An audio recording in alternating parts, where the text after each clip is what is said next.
NBA Commissioner Adam Silver prepared players for a potentially grim landscape amid the coronavirus pandemic, suggesting there are no guarantees when fans could fully return to NBA arenas next season. Silver said that 40% of the league's revenue comes from money built around game nights in arenas. This could turn out to be the single greatest challenge of all our lives, Silver told the players.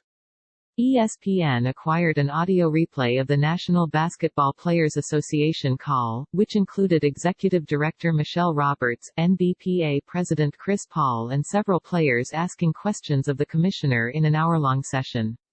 The tone was respectful, but Silver was asked some hard questions about safety issues, return-to-play ideas, how future seasons would be impacted and the financial realities of future salary caps and basketball-related income.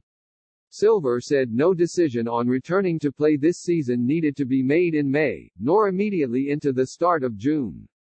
Silver said returning to play this season at one or two potential sites, including Orlando and Las Vegas, made the most sense, and that no decision on the league season needed to be made before June. There's no point in adding risk for flying all of you city to city if there's not going to be fans, Silver said. We think it would be safer to be in a single location, or two locations, to start. Silver allowed that there would need to be some restrictions in place at a single or two-site scenario, but he told players, the goal isn't to have you go to a market for 2 months to sit in hotel room. Silver expressed a desire that the NBA complete its season with a traditional playoff structure that includes 7-game series in each round of the playoffs, but he left open the possibility of play in tournaments to accommodate more teams in resumption of a shortened season. Silver also told players that the start of next season could be pushed until December, regardless of whether this season was completed or not. Through it all, Silver reminded players that these were issues that needed to be collectively bargained with the NBPA.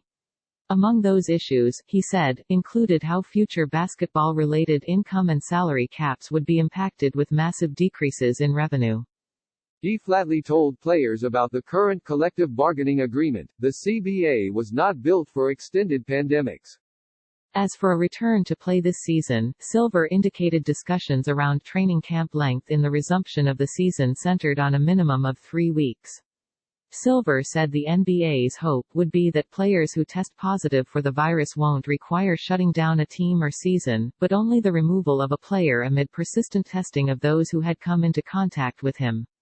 Silver expressed confidence there would be enough mass testing available in the country for the league to feel confident about using such a large number of tests. Once the NBA is ready to play in the next couple of months, Silver said, we won't be taking tests from needy people. Sources have told ESPN that the league estimates it would need in the neighborhood of 15,000 tests to resume and complete its season. Roberts and Paul asked Silver to remind teams they were not allowed to pressure players to show up at voluntary workouts at team facilities. Silver said, if that was happening, it was disheartening, and he assured them the organizations would be reminded. Until there's a vaccine, or some cocktail preventing people from dying from the virus, we are going to be dealing with this collectively, Silver told the players. The ultimate issue is how much risk we're all comfortable taking.